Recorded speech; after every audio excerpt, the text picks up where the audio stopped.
नमस्कार विद्यार्थी मित्रांनो, मी प्रियंका ग्लोबल ऑनलाईन मराठीमध्ये आपल्या सगळ्यांचं मनापासून स्वागत करते. आज आपण महाराष्ट्र सेट परीक्षा इतिहास या विषयासाठी युनिट क्रमांक 4 मध्यकालीन भारताचा इतिहास मेडिवल हिस्ट्रीला सुरुवात केलेली आहे. मध्यकालीन इतिहासामध्ये आज आपण उत्तरकालीन मुघल सम्राट यांचा अभ्यास करणार आहे. महाराष्ट्र सेट परीक्षेच्या दृष्टिकोनातून हा आपला PYQ टॉपिक आहे. लास्ट इयर या टॉपिकमधून आपल्याला प्रश्न जे आहे येताना दिसून आलेले. सोबतच मिडिवल हिस्ट्रीवर आधारित हा आपला लेक्चर 14 आहे. यापूर्वीचं सेशन जर आपण बघितलं नसेल तर नक्कीच बघा, कारण त्यामध्ये आपण औरंगजेब, मुघल शासक औरंगजेब यांच्याविषयी आपण डिटेलमध्ये अध्ययन केलेलं आहे. तो सेशन जर आपण व्यवस्थितरित्या बघितलं तर उत्तरवर्ती मुघल शासक समजण्यामध्ये आपल्याला मदत होईल. सोबतच महाराष्ट्र सेट परीक्षा इतिहास या विषयातून टार्गेट करीत असणाऱ्या विद्यार्थ्यांसाठी कंप्लीट कोर्स सुद्धा अवेलेबल आहे. या कंप्लीट कोर्समध्ये आपल्याला डेली बेसिसवर लाईव्ह व्हिडिओ लेक्चर्स मिळणार 5 वाजता. संपूर्ण अभ्यासक्रमावर आधारित व्हिडिओ लेक्चर्स आहे. महाराष्ट्र सेट इतिहासचा संपूर्ण सिलेबस टोटल 10 युनिट्समध्ये डिवायडेड आहे. इतका मोठा सिलेबस आपल्याला कव्हर करायचा आहे. सोबतच बघा, संपूर्ण अभ्यासक्रमावर आधारित नोट्स आहे. सोबतच क्लासच्या PDF सुद्धा आपल्याला प्रोव्हाइड केले जातात. मागील वर्षाची प्रश्नपत्रिका म्हणजेच PYQ सुद्धा अवेलेबल आहे. सरावासाठी MCQs आहे आणि मोस्ट इम्पॉर्टंट वीकली टेस्ट सुद्धा आहे. ज्यामध्ये मंडे टू फ्रायडे आपण जे महत्त्वपूर्ण टॉपिक्स थेरी थ्रू अभ्यास करीत असतो त्यावरच आधारित ही वीकली टेस्ट असते. यासाठी नवीन बॅच सुरू होत आहे 27 नोव्हेंबर पासून आणि या नवीन बॅचला जॉईन करण्यासाठी हे ऑफिशियल नंबर्स आहे. या ऑफिशियल नंबर्सवर आपल्याला कॉन्टॅक्ट करायचा आहे आणि फीज मात्र 10,000 आहे. यावर आपल्याला काही % डिस्काउंट मिळेल आणि मात्र 8,000 मध्ये आपला महाराष्ट्र सेट पेपर क्रमांक 2 हिस्ट्री आणि यासोबत पेपर क्रमांक 1 जे आहे फ्री ऑफ कॉस्ट आहे. सोबतच प्ले स्टोअरवरून आपण ग्लोबल ऑनलाईन ॲप डाउनलोड करू शकता. स्टोअर ऑप्शनला सिलेक्ट करायचं आहे, हिस्ट्रीला सर्च करा. सो अशा प्रकारचं आपल्याला इंटरफेस दिसून येईल ना. सरळ आपण ग्लोबल ऑनलाईन ॲपवरून सुद्धा कोर्सला बाय करू शकतो किंवा मग आपले ऑफिशियल नंबर्स दिलेले आहे. या नंबरवर कॉन्टॅक्ट करा आणि आजच नवीन बॅचला जॉईन व्हा, जेणेकरून येणाऱ्या एक्झामिनेशनला आपण टार्गेट करू शकतो. आज आपण बघणार आहोत उत्तरवर्ती मुघल सम्राट. आता उत्तरवर्ती मुघल सम्राटांमध्ये आपल्याला लास्ट इयरच प्रश्न आलेला आहे. त्यामुळे हा जो टॉपिक आपल्यासाठी खूप महत्त्वपूर्ण ठरणार आहे. है ना? तर बघा, आपण बघितलं की 3 मार्च 1707 मध्ये औरंगजेब यांचा मृत्यू होतो अहमदनगर या ठिकाणी. है ना? अहमदनगर इथे आपण कालच्या सेशनमध्ये आपण बघितलेलं आहे की 1707 मध्ये अहमदनगर या ठिकाणी औरंगजेबांचा मृत्यू होतो आणि औरंगजेब यांच्या मृत्यूनंतर त्यांचे पुत्र म्हणजेच मुअज्जम, आझम, का कबक्ष या यांमध्ये काय होतं, उत्तराधिकारी युद्ध नको होतं म्हणून त्यांनी स्वतःच अगोदर काय केलेलं, राज्याची विभागणी केलेली. पण तरीही उत्तराधिकारी युद्ध होताना आपल्याला दिसून येते आणि मुअज्जम काय करतो, जून 1707 मध्ये जजाऊच्या लढाईमध्ये इसवी सन 1709 मध्ये बिजापूरच्या लढाईमध्ये पहा, दोन प्रकारचं इथे आपल्याला युद्ध होताना दिसून येईल. एक जाजऊ युद्ध होतं 1707 मध्ये, ठीक आहे. हा जाजऊ युद्ध जे आहे मुअज्जम वर्सेस आपल्याला दिसून येते आझम, या दोघांमध्ये होणार. आणि सेकंडली आपण दुसरा युद्ध बघतो, बिजापूरचं युद्ध जे 1709 मध्ये होते.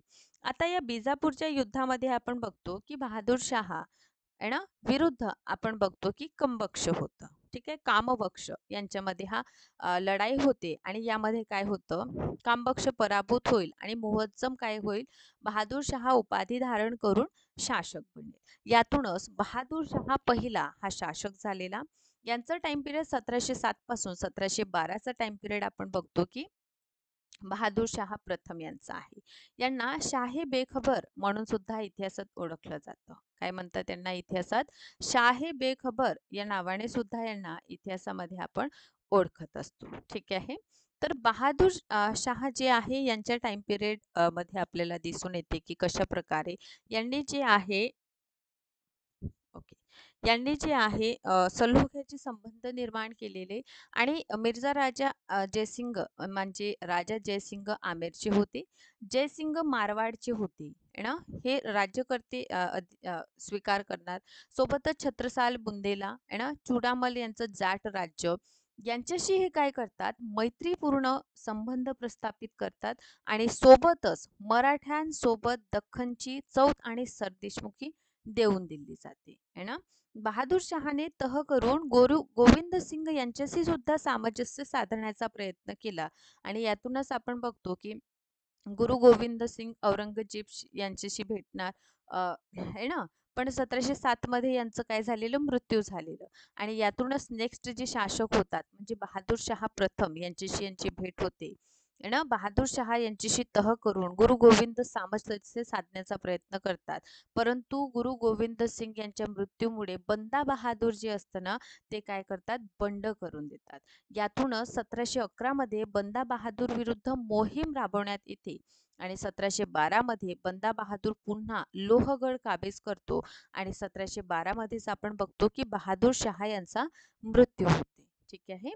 बहादूर शहानंतर जहादार शहा, ज्यांना इतिहासात लंपट मूर्ख म्हणून ओळखतात, यांचा टाइम पिरियड 1712 पासून 1713 पर्यंत आहे. बहादूर शहाच्या मृत्यूनंतर त्यांची 4 मुलांमध्ये परत उत्तराधिकारीसाठी लढाया सुरू होतात. उत्तराधिकारी ज्यामध्ये जहादार शाह आहे, अमीन उस शान आहे, रफी उस शान आहे आणि जहान शाह आहे ना. यांच्यामध्ये काय होतं, उत्तराधिकारी युद्ध सुरू होतं आणि याच काळामध्ये आपण बघतो की जुल्फिकार खान जे आहे यांच्या मुळे आपण बघतो की कशा प्रकारे हे गादी प्राप्त करतात आणि जुल्फिकार खान यांना हे समोर काय करणार, पंतप्रधान म्हणून यांची नेमणूक करणार है ना. चला, जहादार शहा आणि जहादार शहाने जयसिंग, माळव्याचे जयसिंग यांना मिर्झा राजा ही उपाधी दिलेली आहे. याला IMP करा. ठीक आहे. कोणाद्वारे जयसिंग यांना मिर्झाची उपाधी देण्यात आली किंवा राजाची उपाधी देण्यात आली, तर जहादार शहा यांच्याद्वारे. सोबतच अजित सिंहाला गुजरातचा महाराजा आहे ना ही उपाधी दिली आणि सुभेदारी सुद्धा देण्यात आलेली. छत्रसाल बुंदेला आणि चुडामन जाट यांच्याशी सोबत आपण बघतो की जहादार शहा यांचे संबंध मैत्रीचे होते आणि मराठ्यांच्या दख्खनमध्ये चौथ आणि सरदेशमुखी या अटीवर देण्यात आलेले. ठीक आहे. बरं, तर यानंतरचे शासक म्हणजे जहादार शहा. जहादार शहाने बंदा बहादूर विरुद्ध लष्करी कार्यवाही सुरू केली. यांच्या काळामध्ये जजिया कर जे औरंगजेबाद्वारे लावण्यात येते हे रद्द करण्यात येते है ना. पण यांच्या काळामध्ये जे एकता सिस्टम म्हणतो आपण, इजारा प्रथा ज्याला आपण म्हणतोय ना, इजारा प्रथा जी आहे ना, म्हणजे भूराजस्वाची निलामी जी केली जायची त्याला इजारा व्यवस्था म्हणतात. तर या इजारा व्यवस्थेला सुरुवात झालेली जहादार शहाच्या टाइम पिरियड पासून. यातूनच काय झालं, शेतकऱ्यांचं शोषणाला प्रोत्साहन मिळालं. इजारा पद्धतीत जमीन महसुलाचा लिलाव केला जाय, बोली लावली जायची, यालाच इजारा पद्धत अशी म्हणतात. आणि 1713 मध्ये जहादार शहांचा पुतना म्हणजे फरुखसियार यांनी सय्यद बंधू, आता हे कोण सय्यद बंधू, हे किंग मेकर म्हणून ओळखलं जातात. ठीक आहे. तर सय्यद बंधूच्या मदतीने जहादार शहाचा पराभव केला आणि त्यांची हत्या करून स्वतः शासक झालेले. त्यामुळे नेक्स्ट जे शासक होईल ते कोण होणार, फरुखसियार होणार. सो फरुखसियार यांच्या टाइम पिरियड मध्ये लक्षात घ्या, 1713 पासून 1719 पर्यंतचा टाइम पिरियड आपल्याला फरुखसियार यांचं दिसून येतं. आणि फरुखसियार हे काय केलेलं, सय्यद बंधू असतात. सय्यद बंधू मध्ये आपल्याला सय्यद हसन अली है ना, ओके, हुसेन अली आणि सय्यद हसन अली आपल्याला हे दोघे भाऊ दिसून येतात है ना. अब्दुल्ला खान है ना आणि सेकंडली हुसेन अली, हे दोघही जे बंधू आहे याच्या मदतीने काय करतात, तो गादी प्राप्त करीत असतो है ना. बर, गादी प्राप्त करतो. 1713 मध्ये सय्यद बंधूंनी जहादार शहा व जुल्फिकार खान यांची हत्या केलेली आणि हा बादशहा कृतज्ञ होऊन अब्दुल्ला खान याला वजीराचं पद देतो. म्हणजे हे दोघं बंधू असतात. यामधून एकाला दिलं वजीर आणि हुसेन अलीला मीर बक्षी म्हणजे सेनेचा प्रमुख, अशा प्रकारचे 2 पद आपल्याला देताना दिसून येतात. कोण, हा फरुखसियार, ज्याला इतिहासात घृणित कायर म्हणून आपण ओळखतो. फरुख सियार यांनी जयसिंगांना सवाई ही पदवी दिलेली आहे. कोणती पदवी दिली? सवाई. ठीक आहे, याला IMP करा. आणि अजित सिंगच्या मुलीशी विवाह केलेला. चुडामन जाट यांच्याशी सुद्धा यांचे मैत्रीचे संबंध आपल्याला दिसून येते. आणि 1716 मध्ये बंदा बहादूर यांना फाशीची शिक्षा देण्यात आली. हा कोणाचा टाइम पिरियड आहे? फरुख सियार यांच्या टाइम पिरियड मध्ये लक्षात घ्या. 1716 मध्ये जे आहे फरुख सियार यांच्याद्वारे बंदा बहादूर यांना जी आहे फाशीची शिक्षा देण्यात येते आहे ना. नंतर आपण बघतो की 1717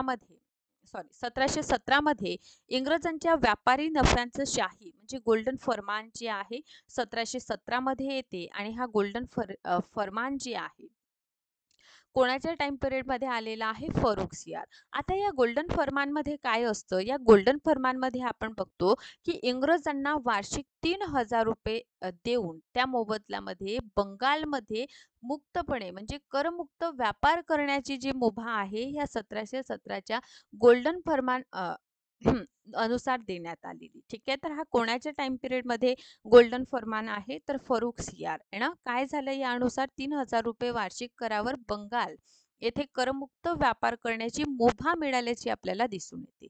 पुढे फरुख सियार आणि सय्यद बंधू जे आहे यांचे संबंध बिघडू लागले. आणि याच्यासोबतच आपण बघतो की 1719 मध्ये दिल्लीचा तह झालेला. आता बघा, हा दिल्लीचा तह 1719 मध्ये बाळाजी विश्वनाथ आणि सय्यद बंधू यांच्यामध्ये हा तह होतो आहे ना. या तहानुसार काय होतात? शाहूंना दख्खनमधील 6 प्रांतातील चौथ देण्यात येते आणि सरदेशमुखीचा अधिकार सुद्धा या मोबदल्यात आपल्याला मिळताना दिसून येते. तर हा IMP करा. दिल्लीचा तह कधी झालेला आहे? तर 1719 मध्ये.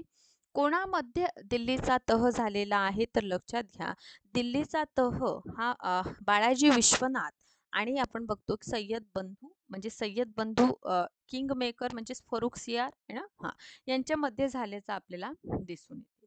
फरुख सियार यांच्या मृत्यूनंतर सय्यद बंधूंनी काय केलं? एका पाठोपाठ शासक बनवले, ज्यामध्ये रफी उद दराज येणार. आता रफी उद दराज हे शासक सगळ्यात कमी काळासाठी हे बनलेले मुघल शासक आहे.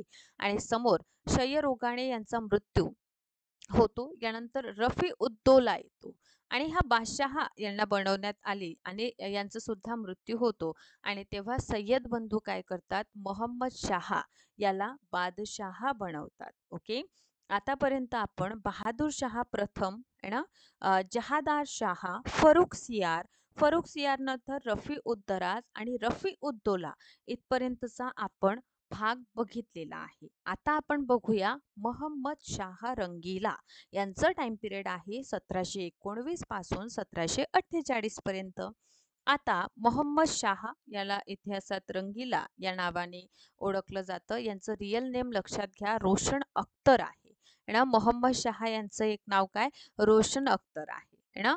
बरं, यांच्या टाइम पिरियड मध्ये तुराणी दलाचा नेता निजाम उल मुल्क ज्याला चिंगलीस खान यांच्या नेतृत्वात सय्यद बंधूंची हत्या करण्यात आली. आता बघा, आतापर्यंत म्हणजे फरुख सियार यांच्या टाइम पिरियड पासून रफी उद दराज, रफी उद्दौला इथपर्यंत आपण बघतो की दबदबा कोणाचा होता? सय्यद बंधूंचा होता. आता सय्यद बंधूंचा पाडाव किंवा हत्या जे आहे निजाम उल मुल्क यांच्याद्वारे करण्यात येते. याचा अर्थ आता जे वजीर पद होणार ते कोणाकडे जाणार? निजामांकडे जाणार. ठीक आहे. सो मोहम्मद शाह यांच्या टाइम पिरियड मध्ये एक नवीन वजीर आणि त्यांचं नाव काय आहे? तर निजाम उल मुल्क आहे. म्हणजे चिंगलीस खान यांची ही काय आहे? उपाधी आहे. ठीक आहे, निजाम उल मुल्क म्हणून. ओके, सो यांनी काय केलं? बादशहाच्या अति दुर्लक्षामुळे निजाम उल मुल्क काय करतात? दख्खनमध्ये स्थलांतर करतात. तेथे शक्कूर खेळाचा युद्ध होतो. कोणासोबत? तर बघा, हा जो दक्षिणचा सुभेदार असतो आणि मुघल गव्हर्नर असतो मुबारिक खान वर्सेस आपण बघतो निजाम उल मुल्क ना. येथे लक्षात घ्या, हा जो मुबारिक खान वर्सेस आपल्याला दिसून येते निजाम यांच्यामध्ये 1724 मध्ये एक लढाई होते. याला शक्कूर खेळाची लढाई सुद्धा म्हणतात. आणि या शक्कूर खेड्याच्या लढाईमध्ये मुबारिक खान यांचा पराभव होतो आणि यातूनच 1724 मध्ये आपण बघतो हैदराबाद राज्य जिंकले निजामांनी आणि स्वतंत्रपणे नंतर 1728 पासून कार्य सुद्धा करण्याला सुरुवात होईल. या टाइम पिरियड मध्ये म्हणण्याचं तात्पर्य असं की जे आपण उत्तरवर्ती मुघल शासक यांचा अभ्यास करीत आहोत ना, तर 1707 नंतर जे सेंटर पॉवर होती ही काय होत गेली, कमजोर होत गेली. आता सेंटर पॉवर कमजोर होत आहे, यातून काय होणार, जे क्षेत्रीय शक्ती आहे ते आपले पाय पसारायला सुरुवात करेल. आता या क्षेत्रीय शक्तीमध्ये बघा, हैदराबाद आहे ना, हा वेगळा होणार, अवध वेगळं होणार, आपलं बंगालचं क्षेत्र काय होणार, स्वतंत्र होणार. तर हे आता क्षेत्रीय शक्तींचा उदय आपल्याला दिसून येतं. त्यामुळेच आपण जेव्हा आधुनिक भारताचा अभ्यास करीत असतो त्यामध्ये क्षेत्रीय राज्यांचा उदय हा एक टॉपिक आपण अभ्यास करतो. बरोबर. बरं, आपल्याला कळत आहे की कशा प्रकारे जे आहे महमूद शाह यांच्या टाइम पिरियड मध्ये काय होत आहे, यांच्या टाइम पिरियड मध्ये कशा प्रकारे जे आहे क्षेत्रीय शक्ती जे आहे ते स्वतंत्र होत आहे मुघल साम्राज्यापासून, आहे ना. तर 1739 मध्ये मोहम्मद शहाच्या काळामध्ये पर्शियाचा शासक नादिर शाह, इराणचा नेपोलियन ज्याला म्हटलं जातं, यांचं भारतावर आक्रमण होतं, आहे ना. आणि यातूनच आपण बघतो की कर्नालची लढाई होते. आता ही कर्नालची जी लढाई आहे त्या 1739 मध्ये हे कर्नालचं युद्ध लढाई होते आणि यामध्ये मुघलांचं पूर्णतः पराभव आपल्याला दिसून येते. आता नादिर शहा हा 57 दिवस पर्यंत दिल्लीत राहिलेला आपल्याला दिसून येते. आता लक्षात घ्या, नादिर शहाची स्वारी कधी झालेली, 1739 मध्ये आपल्याला होताना दिसून येते. त्यावेळी मुघल शासक कोण होतं, तर महमूद शहा हा मुघल शासक आपल्याला या टाइम पिरियड मध्ये दिसून येतात. यानंतरचे शासक म्हणजे अहमद शाह. ठीक आहे, टाइम पिरियड आहे 1748 पासून 1754, है ना, अहमद शहा. आता अहमद शहा यांच्या टाइम पिरियड मध्ये आपण बघ 1754. ओके. मोहम्मद शहाच्या मृत्यूनंतर त्यांचेच पुत्र म्हणजे अहमद शहा काय होतात, मुघल शासक नेक्स्ट बादशहा होताना आपल्याला दिसून येते. आणि यांच्या काळामध्ये काय होणार, अहमद शहा अब्दाली यांचं आक्रमण होणार, म्हणजे भारतावर पहिली स्वारी होणार. सो विचारलं कधी, कधी झालेली आहे ना, 1748. कोणाचा टाइम पिरियड या काळी सुरू होतं, तर या टाइम पिरियड मध्ये आपण बघतो की अहमद शाह यांच्या टाइम पिरियड मध्ये आपण बघतो की अहमद शाह अब्दाली यांचं काय झालेलं आहे, स्वारी झालेली आहे, है ना. तर लक्षात घ्या, अहमद शाह अब्दाली यांनी 1748 पासून 1767 या टाइम पिरियड मध्ये टोटल 7दा भारतावर आक्रमणे केली आणि इमान उन मुल्कने अहमद शहाला आंधळे करून तुरुंगात टाकलेले. आणि याचाच परिणाम स्वरूप आता आलमगीर द्वितीय हे काय होणार, शासक होताना आपल्याला दिसून येईल, है ना. सो अशा प्रकारे आपण काय बघतो, एकामागे एक मुघल शासक काय होत आहे, बनत आहे आणि हे पूर्णतः कमकुवत आहे. वजीर जे पद आहे या काळामध्ये प्रबळ आपल्याला होताना दिसून येते. ठीक आहे. ओके, तर इतकं क्लिअर आहे. चला. ओके. सो समोर आपण बघतो आलमगीर दुसरा. आता आलमगीर द्वितीय यांच्या टाइम पिरियड मध्ये काही महत्वपूर्ण घटना आपल्याला दिसून येते, है ना. बरं, तर या काळामध्ये अहमद शहा अब्दाली दिल्लीवर स्वारी करतो आणि या टाइम पिरियड मध्ये काय होतं, प्लासीची लढाई, है ना. प्लासीची लढाई कधी होतं, 1757 मध्ये. जेव्हा प्लासीचं युद्ध होतं त्यावेळी आपण बघतो की मुघल शासक कोण आहे, तर आलमगीर द्वितीय आहे.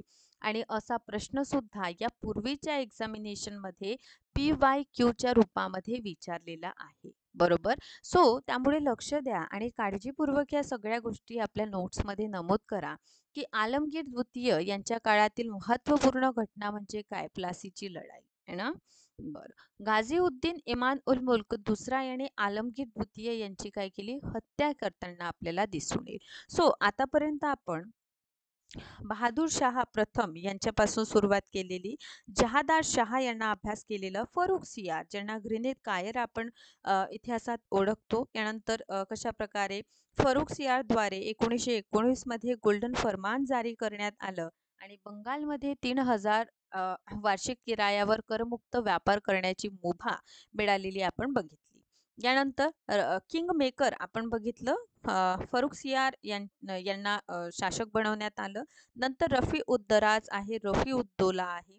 यानंतरच्या टाइम पिरियडमध्ये मोहम्मद शहा रंगीला यांचं टाइम पिरियड आपण बघितलं आणि कशा प्रकारे सय्यद बंधूंचा अंत मोहम्मद शहा यांच्या टाइम पिरियडमध्ये होताना आपल्याला दिसून आले. नंतर आपण अहमद शहा यांचं टाइम पिरियड बघितलं आणि अहमद शहा नंतर आलमगीर द्वितीय यांच्या काळातील महत्त्वपूर्ण घटना म्हणजे प्लासीची लढाई आहे ना. चला, प्लासीची लढाई. यानंतर आहे शाह आलम द्वितीय यांचं टाइम पिरियड आहे 1759 पासून 1806. या टाइम पिरियडमध्ये शाह आलम द्वितीय हे शासक होतात आणि सगळ्यात महत्त्वपूर्ण पानिपतची तिसरं लढाई जे होते 1761 मध्ये होते. तर यावेळी मुघल शासक कोण होते, तर शाह आलम द्वितीय हे काय आहे, मुघल शासक आहे. सोबतच शाह आलम द्वितीय यांच्याच टाइम पिरियडमध्ये बक्सरचं युद्ध होताना आपल्याला दिसून येते. बक्सरची लढाई आपल्याला होताना दिसून येते. याचा अर्थ शाह आलम द्वितीय यांच्या टाइम पिरियडमधील दोन महत्त्वपूर्ण घटना म्हणजे एक पानिपतचं युद्ध आणि दुसरं म्हणजे बक्सरची लढाई आहे ना. ओके. या व्यतिरिक्त जेव्हा बक्सरचं युद्ध होतं, कधी होते बक्सरची लढाई, तर 1764 मध्ये बक्सरचं लढाई होते. बरोबर. यामध्ये संयुक्तरित्या आपण बघतो की कशा प्रकारे लढाई झालेली आणि अनादर साइड मध्ये आपण बघतो की क्लाईव्ह होते म्हणून. ठीक आहे, रॉबर्ट क्लाईव्ह. आणि कशा प्रकारे बक्सरचं युद्ध हरल्यानंतर अवधचं शासक असो किंवा मग मुघल शासक शाह आलम द्वितीय यांच्यासोबत एक संधी होते, एक तह होतो ज्याला आपण अलाहाबादचा तह या नावाने ओळखतो. आता कधीही विचारलं की अलाहाबादचा तह कधी झालेलं, तर 1765 मध्ये आपण बघतो की अलाहाबादचा तह झालेला आहे ना. बरं. शाह आलम दुसरा यांनी अलाहाबादच्या तहावर क्लाईव्ह बघा बंगाल, बिहार, ओरिसा याचे हक्क दिले आहे ना. यानंतर शाह आलम द्वितीय यांनी 1765 ते 1772 पर्यंत इंग्रजांच्या संरक्षणाखाली इलाहाबाद येथे राहिले, कारण गाझी उद्दीनने त्याला दिल्लीत प्रवेश दिलेला आपल्याला दिसून येत नाही. याचा अर्थ शाह आलम द्वितीय यांच्या टाइम पिरियडमध्ये दोन गोष्टी, यांचं नाव अली गोहर होतं हे सुद्धा लक्षात घ्या. पानिपत यांच्या टाइम मध्ये झालेला आहे, बक्सरचे युद्ध झालेलं आहे. यांनी इलाहाबादची संधी केलेली 1765 मध्ये आणि यातूनच बंगाल, बिहार, ओरिसा यांचं दिवाणी प्रदान करण्यात आलं ईस्ट इंडिया कंपनीला आहे ना. बरं, आता लक्षात घ्या. ओके. याच टाइम पिरियड मध्ये म्हणजे 1772 आहे ना, या टाइम पिरियड मध्ये मराठे काय करतात, त्यांना संरक्षण देतात आणि दिल्लीमध्ये पोहोचवतात आहे ना. बरं, ठीक आहे. इतक्या गोष्टी आय होप आपल्या सगळ्यांना नक्कीच क्लिअर झालेल्या आहे. तर आणखीन थोडा समोर जाऊया आणि बघा 1772च्या टाइम पिरियड मध्ये मराठ्यांनी हे जे शासक आहे शाह आलम द्वितीय यांना संरक्षण देऊन दिल्लीला पोहोचवले. 1803 मध्ये मराठ्यांच्या संरक्षणाखाली राहिलं शाह आलम द्वितीय आणि 1803 मध्ये ब्रिटिश जनरल लेकने मराठ्यांचा पराभव केलं आणि शाह आलम द्वितीय इंग्रजांना संरक्षण स्वीकारल्याचं आपल्याला दिसून येतात. 1806 मध्ये शाह आलम दुसरा यांची हत्या करण्यात येते आणि यातूनच आणखीन एक नवे शासक येतात, ते म्हणजे अकबर द्वितीय. यांचा टाइम पिरियड आहे 1606 पासून 1636 पर्यंत. आता अकबर द्वितीय यांच्या टाइम पिरियड मधील मोस्ट हायलाइटेड किंवा मोस्ट इम्पॉर्टंट पार्ट काय आहे, यांनी राममोहन रॉय यांना राजाची उपाधी दिलेली आहे ना. राजाची उपाधी अकबर द्वितीय द्वारे देण्यात आली. राजा राममोहन रॉय यांना राजा ही उपाधी देऊन कुठे पाठवले, इंग्लंडला. कशासाठी इंग्लंडला पाठवले, त्यांचं पेन्शन मध्ये वाढ करण्यात यावे यासाठी. आपण यातूनच बघतो की राजा राममोहन रॉय यांचं निधन 1833 मध्ये ब्रिस्टन येथे झालेलं आहे, म्हणजे इंग्लंडमध्ये झालेलं आहे. आणि लक्षात घ्या अकबर द्वितीय यांच्याच टाइम पिरियड मध्ये म्हणजे 1835 मध्ये जे आहे मुघल नाणी जे आहे ते बंद होताना आपल्याला दिसून येईल आहे ना. तर अशा प्रकारे अकबर द्वितीय पर्यंत आपण आलेलो आहोत. यांच्या टाइम पिरियडमधील हायलाइटेड पॉइंट आहे. राजा राममोहन रॉय यांना राजाची उपाधी दिली. इंग्लंडला पाठवले पेन्शन वाढवण्यासाठी आणि इंग्लंडलाच राजा राममोहन रॉय यांचा मृत्यू होतो 1833 मध्ये. ना चला समोर आहे बहादूर शाह दुसरा. आणि बहादूर शाह दुसरा यांच्या टाइम पिरियडमध्ये आपण बघतो की हे अंतिम मुघल बादशाह आहे, ज्यांचं उपनाव आहे जफर. काय आहे? जफर. आता हा शेवटचा मुघल सम्राट आणि इतिहासामध्ये साम्राज्य विरहित सम्राट असं सुद्धा म्हटले जाते. 1857च्या उठावामध्ये यांनी भाग घेतलेला आपल्याला दिसून येते आणि उठावानंतर आपण बघतो की यांना बहादूर शहा यांना लेफ्टनंट हडसन यांच्याद्वारे जे आहे मुकदमा चालवण्यात येते आणि नंतर निर्वासित करून रंगून येथे पाठवण्यात येते आणि समोर रंगून येथेच आपण बघतो की यांचा मृत्यू होतो. कधी? तर लक्षात घ्या 1862 मध्ये है ना. सो अशा प्रकारे आपण आजच्या क्लासमध्ये पूर्णतः उत्तरवर्ती मुघल शासकांचा अभ्यास केलेला आहे. महाराष्ट्र सेट परीक्षेच्या दृष्टिकोनातून हा जो सेशन आहे अत्यंत महत्त्वपूर्ण आहे. यासोबतच आपली नवीन बॅच सुरू होत आहे. या नवीन बॅचला लवकरात लवकर जॉईन करा, जेणेकरून येणाऱ्या एक्झामिनेशनला आपण 100% टार्गेट करू शकतो. कारण महाराष्ट्र सेटचा अभ्यासक्रम हा मोठा आहे.